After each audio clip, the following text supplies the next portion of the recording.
Pelajaran biologi materi keanekaragaman hayati. Assalamualaikum warahmatullahi wabarakatuh. Bertemu lagi dengan Pak B. Pak B akan selalu memberikan semangat Anda untuk tetap semangat dalam keadaan seperti ini. Ini justru adalah waktu-waktu yang bagus untuk memperbaiki diri. Karena selama ini kalau misalnya Anda kurang semangat, semangatnya sebenarnya berasal dari diri sendiri. Orang lain hanya memotivasi saja. Keberhasilan Anda adalah karena perilaku Anda. Oke, kali ini Pak B akan menuliskan tentang bab yang keempat di semester 2 ini adalah tentang keanekaragaman hayati. Jadi Pak B nyatakan dalam satu bulannya adalah dalam satu semester ada 6 bab.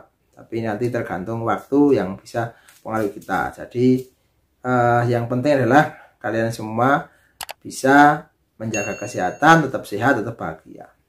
Agar apa? Agar masa depan kalian menjadi semakin bagus dengan disiplin dan juga dengan manajemen waktu yang bagus. Tapi membuat video ini salah satunya adalah untuk memberikan motivasi buat kalian semua. Motivasi buat kalian semua, motivasi buat anak-anak semuanya yang mendengarkan Pak B agar semangat dalam segala situasi. Karena orang yang sukses adalah orang yang siap dan orang yang dalam segala sesuatu situasinya mampu beradaptasi. Jadi kalian akan sukses dimanapun tempat kalau mampu beradaptasi. Ya, kita mulai keanekaragaman hayati. Yang pertama konsep keanekaragaman hayati. Ya, konsepnya adalah jadi beraneka-ragaman. Jadi kita tidak ada yang seragam tuh nggak ada. Jadi seragam itu hanya ada di sekolah saja lah ya.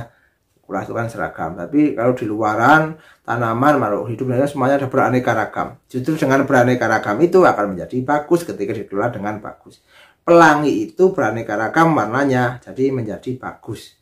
Coba merah semua kan bukan pelangi namanya. Ya, merah dan putih itu hanya berarti mungkin jadi apa? Ya jadi bendera kan seperti itu. Ya kan. Oke. Kesamaan makhluk hidup itu satu bernafas, makan, mengeluarkan zat sisa, bergerak, tumbuh, berkembang biak, beradaptasi, memiliki bahan genetik. Itu persamaannya. Kalau keanekaragamannya adalah beraneka-ragaman dari jenis, bentuk, performan dan sebagainya. Mungkin kelas ini kan kelas 10 AI 4 dan AI 5 kan mungkin belum bertemu secara karena kita belum tahu ya semuanya tingginya berapa, seperti apa, sifatnya seperti apa. Karena Pak B belum pernah bertatap muka secara langsung untuk mengetes Anda secara psikologis. Kalau dapat ya Pak B bisa mengatakan, oh ini adalah anak yang akan sukses, ini adalah anak pendiam, pintar, ini adalah anak pendiam tapi nggak pintar dan sebagainya. Oke, semoga corona ini berakhir dan kita bisa bertemu. Tentang keanekaragaman hayati adalah keanekaragaman hidup menunjukkan variasi bentuk, penampilan, ukuran, serta ciri-ciri. Adanya pengaruh genetik dan lingkungan. Jadi sama, bisa bapak sama ibu menikah kan punya anak kan, anaknya kan macam-macam. Tidak semuanya sama pun enggak. Jadi bisa mengikuti sifat ibunya, bisa mengikuti sifat ayahnya atau kombinasi. Bisa kombinasi ya, atau tidak mengikuti sifat ayah dan ibunya, mungkin mengikuti sifat neneknya atau kakeknya, sifat tetangga bukan. Nah, itu saya Pak B nggak membahas itu ya. Oke, keanekaragaman ada 3 macam, yaitu keanekaragaman gen, adanya variasi susunan gen pada individu yang sejenis. Contohnya rambutan misalnya, kan ada rambutan jenis varietas Aceh, varietas Raffia, Jakarta, Lampung. Nah, misalnya durian, ada durian montong, ada durian yang lokal, durian macam-macam itu ada. Petruk dan sebagainya itu durian. Terus padi, itu ada IR64, ada IPB, ada Rojo Lele, ada Sedayu, ada juga Delangu. Itu namanya keanekaragaman gen.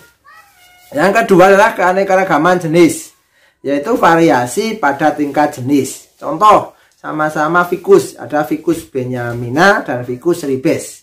Jadi hampir mirip tanamannya tapi sangat berbeda. Kalau Ficus benyamina adalah beringin, Ficus ribes tidak seperti beringin. Oke ya. Oke.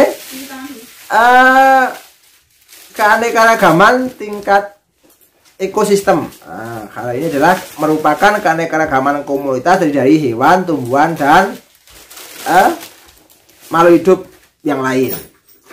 Karena macam-macam ekosistem, ada ekosistem darat, laut, ada pantai dan sebagainya. Darat aja ada savana, ada hutan-hutan tropis, hutan, ada gurun, dan lain sebagainya. Itu namanya ekosistem yang sangat banyak sekali. Di pantai ada ekosistem pantai, laut dalam, laut dangkal dan sebagainya. Itu namanya ekosistem atau keanekaragaman tingkat ekosistem. Ada hutan tropis, hutan gugur, hutan tropis, padang rumput dan lain sebagainya. Terus keanekaragaman hayati di Indonesia. Tadi setelah keanekaragaman ada 3, yaitu tingkat gen, tingkat jenis, dan tingkat ekosistem.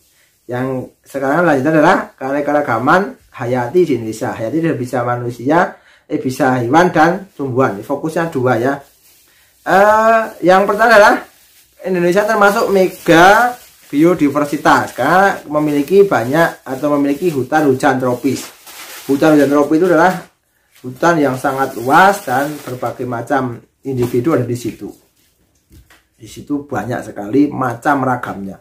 Serangga aja puluhan ribu, tanaman juga puluhan ribu, burung juga iya, ada burung, ada mamalia, itu banyak sekali.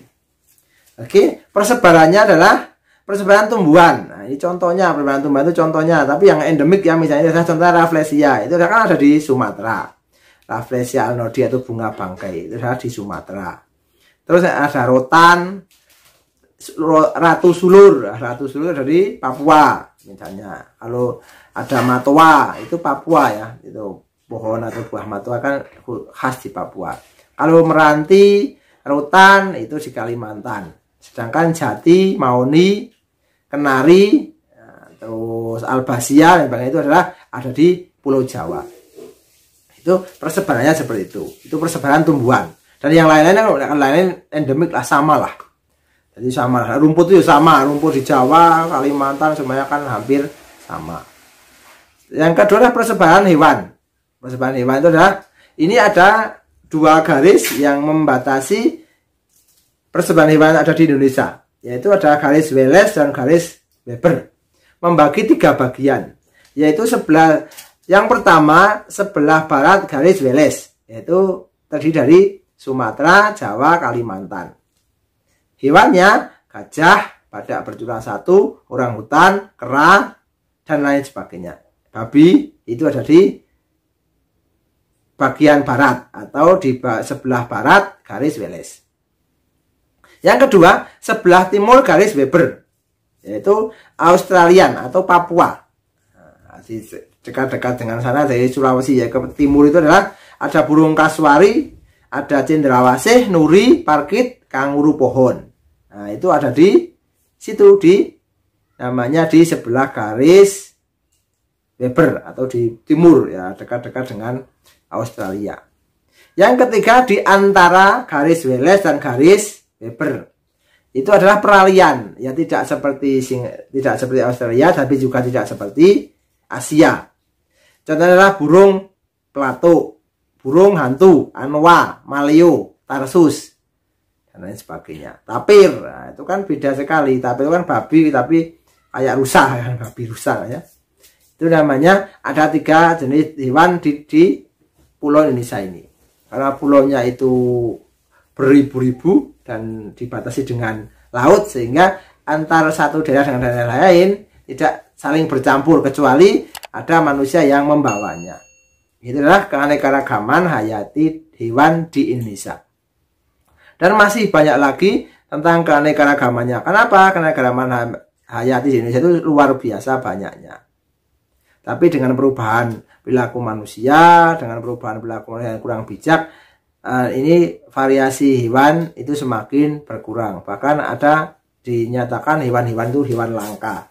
Contoh misalnya harimau Sumatera itu kan langka.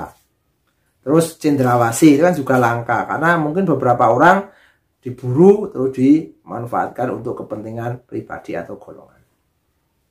Oke, sekarang pemanfaatannya. Pemanfaatan keanekaragaman hayati. Nah, gampang kalau di manusia pemanfaatan adalah untuk kebutuhan primer. Contohnya adalah sandang, papan, pangan, dan oksigen. Kalau sandang ya jelas digunakan sebagai bahan baku untuk pakaian, misalnya kapas atau rami dan sebagainya. Kalau yang papan, kayunya digunakan untuk bahan bangunan, bahan konstruksi dan lain sebagainya. Kalau pangan, banyak pangan itu kan jenis berbagai macam jenis makanan, buah-buahan itu digunakan dikonsumsi oleh manusia. Oksigen jelas, manusia perlu oksigen dengan adanya proses fotosintesis pada tumbuhan hijau. Semakin banyak tumbuhannya berarti udaranya semakin segar. Yang kedua, kebutuhan sekunder. Setelah primernya tercukupi, ada kebutuhan sekunder, yaitu kebutuhan untuk taman wisata atau hutan wisata. Contohnya untuk cagar alam. Jadi untuk sekaligus memelihara atau melindungi hewan dan tumbuhan. Nah, atau ada yang namanya Suaka Marga Satwa. Ada juga untuk wisata. Ada juga hutan lindung dan lain sebagainya.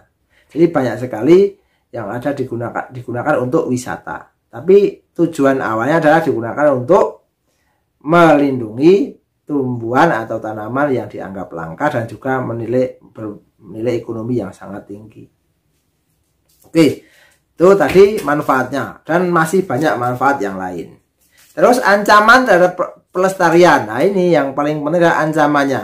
Karena adanya industrialisasi atau penambangan, baik penambangan minyak, batu bara, emas dan sebagainya, itu akan berdampak pada keanekaragaman hayati. Itu pasti. Yang kedua, penebangan liar. Liar itu tidak berizin atau illegal logging. Bahasa keren adalah illegal logging. Itu juga sama, akan mempengaruhi kita dalam apa? Mempengaruhi dalam hal kelestarian atau keanekaragaman hayati. Yang ketiga, penggunaan pestisida berlebihan pada pertanian. Ini juga sama, nanti residunya akan membunuh hewan-hewan yang ada di dalam tanah atau akan membunuh hewan-hewan yang makan serangga yang sudah terkena pestisida itu. Atau hewan-hewan atau yang sebenarnya tidak mengganggu ikut mati. Pestisida, pupuk organik yang berlebihan, herbisida dan lain sebagainya.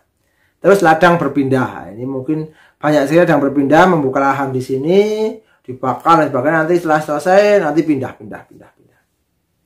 Mungkin itu adalah beberapa ancaman terhadap kelestarian keanekaragaman hayati. Bagaimana cara menanganinya? Nah, sekarang bagaimana solusinya? Nah, ini adalah solusinya bagaimana? Nah, solusinya adalah salah satu adalah penebangan hutan dengan terencana atau tebang pilih. Jadi direncanakan tahun ini ditebang yang sini, ini ditanam, ini masih kecil, ini udah agak besar, semua direncanakan dengan baik sehingga tidak ada namanya penebangan liar. Penegakan hukum dengan bagus sehingga apa? Tidak ada penebangan liar lagi. Jadi orang akan merasa memiliki dan karena itu akan bermanfaat buat kita semua. Reboisasi atau penanaman hutan kembali. Ada beberapa hutan yang sudah ditebang liar, gundul, segera ditanami dengan tanaman kembali. Agar apa? Agar tidak menjadikan efek berikutnya. Tanah longsor, banjir bandang, erosi dan sebagainya. Terus pengendalian hama dengan hewan predator atau secara biologi. Atau sistemnya adalah sistem biologi. Walaupun menggunakan pestisida kimia adalah dengan dosis yang direkomendasikan sehingga residunya tidak begitu banyak. Terus pelestarian in situ dan ex situ. Nah, kalau in situ itu adalah cagar alam. Jadi di situ, jadi cagar alamnya di situ, ada Suaka Marga Satwa, ada cagar alamnya, ada hutan lindungnya, itu di situ. Nah, yang kedua ex situ, yaitu penangkaran. Bisa di kebun binatang atau tempat penangkaran khusus digunakan untuk menangkarkan hewan-hewan atau tumbuhan-tumbuhan yang sangat langka. Langka di sini adalah mungkin karena saking lamanya untuk berkembang biak. Contoh adalah badak berjula satu. Itu kan luar biasa langkanya, luar biasa lamanya untuk berkembang biak. Atau tanaman yang sudah sangat langka, terus sangat bernilai ekonomi yang tinggi. Terus seperti itu adalah cara-cara untuk melestarikan lingkungan sehingga apa? Keanekaragaman hayati menjadi terjaga dan kita semua menjadi orang-orang yang menikmati. Menikmati kalian juga semua para murid. Semoga juga kedepannya kalau bisa jadi orang yang sukses, orang yang punya income yang tinggi. Juga jangan lupa tentang lingkungan hidup. Tetap memperhatikan, tetap berbudaya, tetap berperilaku sesuai dengan penjaga atau melestarikan lingkungan hidup. Jadi agen perubahan, agen of change dalam kehidupan dimanapun kalian berada. Oke, semoga sukses. Pelajaran kali ini saya tutup. Kalau dirasa bermanfaat, silahkan kasih like, subscribe, dan komen. Oke ya, itu tagline Pak B seperti itu. Jadi semoga sukses, semoga bermanfaat, dan semoga menginspirasi. See you next time. Assalamualaikum warahmatullahi wabarakatuh. Selamat mengerjakan, semoga sukses.